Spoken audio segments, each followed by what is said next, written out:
گھر کو چلے گئے نا تو میں کیا کیوں سے دینا بول کو چلے گئے تو ویسا 1 مہینے تک اسے کھانے کے لیے نہیں دیتا. وہ بیچارے عورت ان کے پینشن کے پیسے ہی کہہ کے اوپر نیچے وہ تو یہ تو گزار لینا. پھر اس میں بٹوارا 6 بھائیاں ہیں, ایک ماں کو سنبھالا نہیں جا رہا, ویسے حالت آ. اور ہمیں سمجھ کو بیٹھ گئے میرے بھائی, میں نماز پڑھے تو میری نماز میں قبول, میں روزہ رکھے تو میری روزہ میں قبول, میں دعا کرے تو اللہ تعالیٰ فوراً بولتا تھا ہاں تیرے کو تو بڑا بزرگ بول کے نہیں پاتا, وہ ہاتھ اٹھاتا کہ نہیں کی بارش ہو جاتی, تو مانگتا کہ نہیں کی تو قبول ہو جاتا. بول کو خدا کی قسم کھا وہ کہتا ہوں ویسے لوگوں کے اعمال قبول نہیں. بھائی صحابہ کے ایمان کے بارے میں سے تو ڈاؤٹ ہے تو کلمہ پڑھ لینا وہاں کا ڈاؤٹ کرنا ہے. صحابہ کے ایمان کے متعلق کیا تو ڈاؤٹ کیا بھی نہیں, ان کے انصاف کے متعلق کیا تو ڈاؤٹ کیا بھی نہیں, بالکل کریکٹ سب کچھ ہے. لیکن پھر بھی خیال کرو, وہ واقعہ یاد کرو کہ ایک صحابی کا جب انتقال کا وقت آیا ان کی زبان سے کلمہ نہیں آیا. حضور صلی اللہ علیہ وسلم گئے, جاؤ بٹھاؤ بازو میں بیٹھ کو پڑھا رہے, کلمہ پڑھواؤ. کون پڑھاؤ بولتے پڑھا دی سو نبی پڑھاتے سو, کسے صحابی کو پڑھاتے سو. ہمارے تمہارے بیکار جیسے لوگوں کو نہیں بولا, غلط بولنا بولا اٹو ہو جاتے بالوں کا, وہاں ڈر لگ جاتا بولتے ہیں. خیر حضور صلی اللہ علیہ وسلم بتاتے سو کسے ایک صحابی کو کہ بھئی کلمہ پڑھو بولتے ہیں, پھر بھی ان کی زبان سے کلمہ نہیں آیا. پوچھے کہ بھئی ان کے خاندان میں کون تو ان کے ماں کی باپ کی کون تو زندہ ہے, پتا چلا ان کی ماں زندہ ہے. ماں سے پوچھے کیا ماں تمہارا بیٹے سے میں کیا تو ناراض ہے, میں کیوں ناراض ہے تم کا, سو بھی بالکل صحیح, میرا بیٹا اچھا نہیں تھا, سب کچھ تھا, سب بھی کرتا تھا, لیکن کیا بولا تو ایک دن کا معاملہ مجھے ذرا دل میں درد ہوتا. کیا ماں وہ کیا بھی نہیں, مجھے بھوک لگتے تھے, میں سوچی میرا بیٹا کیا تو لایا تو مجھے دیتا, میں کھا دوں, ذرا بھوک میری ٹھنڈی ہوتی. لیکن میرا بیٹا لایا سو سیدھا اس کی جوڑوں کے ہاتھ میں دے ڈالا, تو مجھے ذرا تکلیف ہوئی کہ میرا بیٹا مجھے نہیں دیا, تو وہ تکلیف کی وجہ سے میں ذرا ناراض ہو گئی. تو حضور صلی اللہ علیہ وسلم فرمائے تمہارا اس طرح ناراض ہونے کی وجہ سے آج تمہارے بیٹے کے زبان سے کلمہ آتا ہے. ذرا سے ناراض ہونے کو صحابی کچھ کلمہ آتا نہیں. ہمارے ماں باپ ہمارے سے راضی ہے کیا؟ کتنے معاملات ہمیں اپنے ماں باپ کے ساتھ کر رہے ہیں, گالیاں دے رہے ہیں, مار رہے ہیں, پیٹ رہے ہیں, کتنے برے بھلے باتیں کر رہے ہیں, ان کو آ کر گھر سے نکل لاتے ہیں, ان کے سامنے اونچی آواز سے بات کرتے ہیں, ان کو جیسا چاہے ویسا حکم دیتے ہیں. ذرا سا بدن میں طاقت آ گیا, اپنے آپ کو, اپنی حیثیت کو, اپنی وقت کو, اپنے وقت کو پورا بھول کو ہمیں ان کے ساتھ غلط معاملات کر رہے ہیں. میرے بھائی یاد سوچو ذرا, کیا ہماری زبانوں سے کلمہ آتے ہیں؟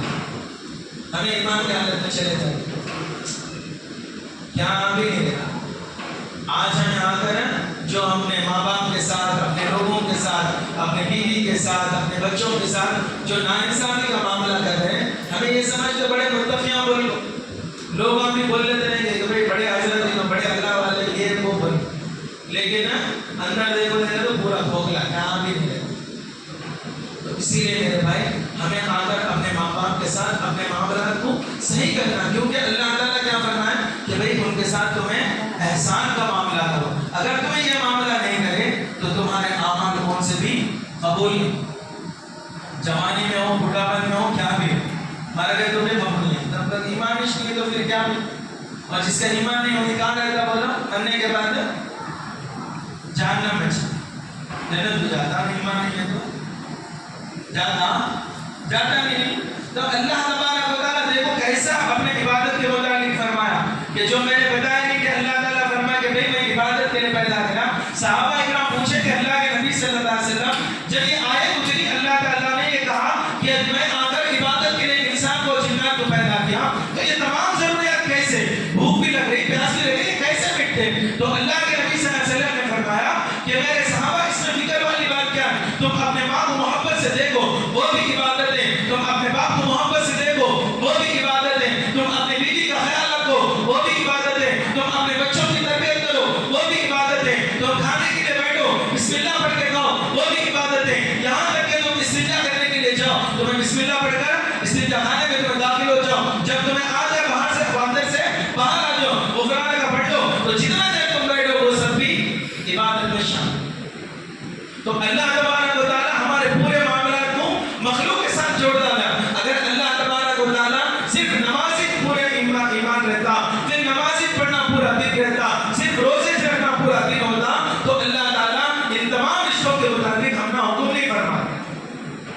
اللہ تبارک و تعالیٰ ڈیپینڈنٹ کر کو رکھتا ہے لوگوں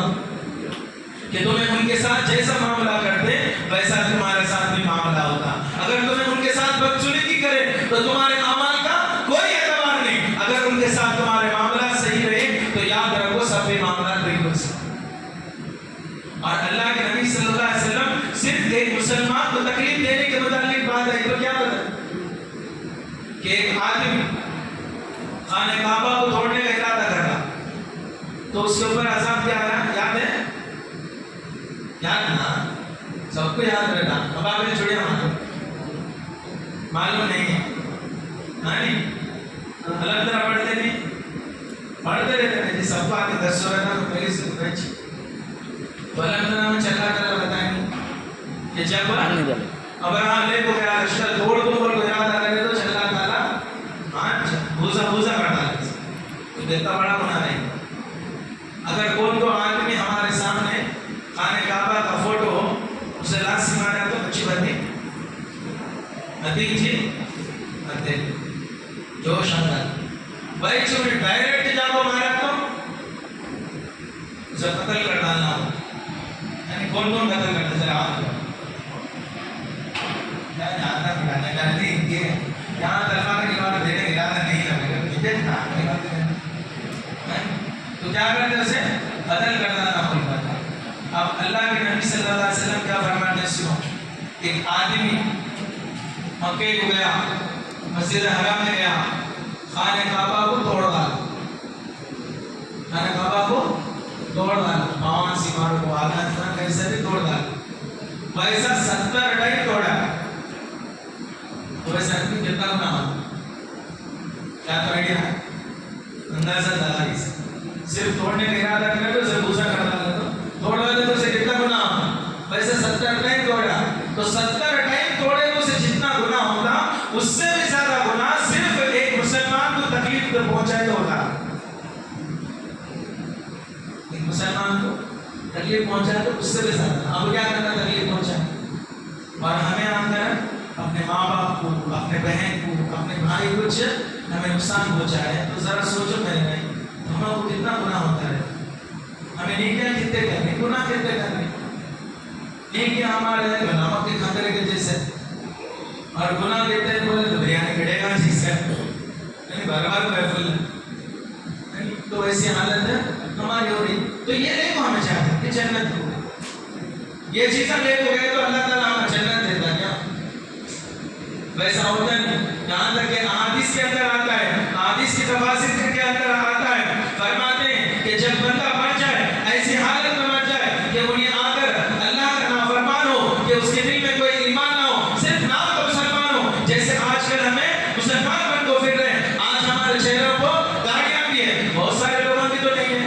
اللہ معاف کرے چہرے کے اوپر داڑیاں بھی ہیں اس کے باوجود میں ہمیں عبادت کرنے کو تیار نہیں. آج ہمیں آ کر اپنے معاملات کو صحیح کرنے کو تیار نہیں حرام کھا رہے حلال کھا رہے کیا بھی فرق کرنے کو تیار نہیں بس اپنی زندگی جیسے چاہیں ویسے گزار رہے ہیں. کتابوں کے اندر آتا ہے جب بندہ مرتا ہے اس کا جنازہ لایا جاتا ہے جنازے کے لیے تمام لوگ کھڑے ہو جاتے ہیں امام صاحب بھی کھڑے ہو جاتے ہیں پیچھے پڑھانے والے پڑھنے والے بھی کھڑے ہو جاتے ہیں سب لوگ یہ نیت کرتے کہ بھئی ہم جنازے کی نماز پڑھ رہے ہیں اس جنازے کے لیے دعا کر رہے ہیں اللہ تعالیٰ سے دعا کرتے کہ اللہ تعالیٰ ان کی مغفرت فرمائے. اب امام صاحب کھڑے ہو جاتے ہیں آدھا مرد اللہ اکبر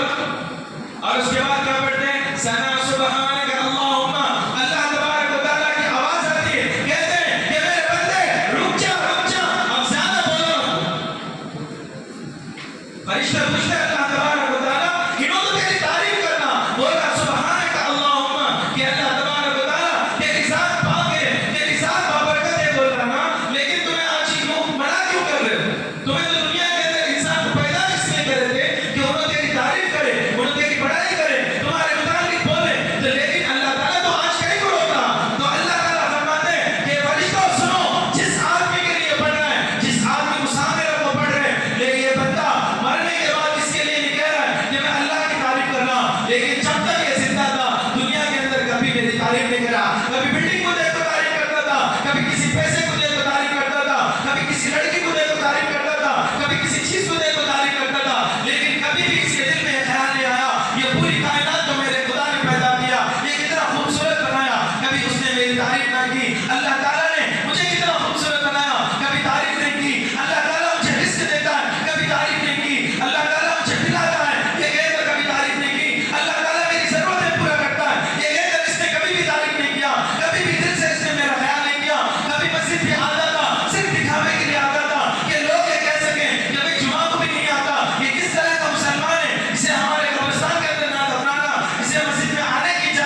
منع کرو.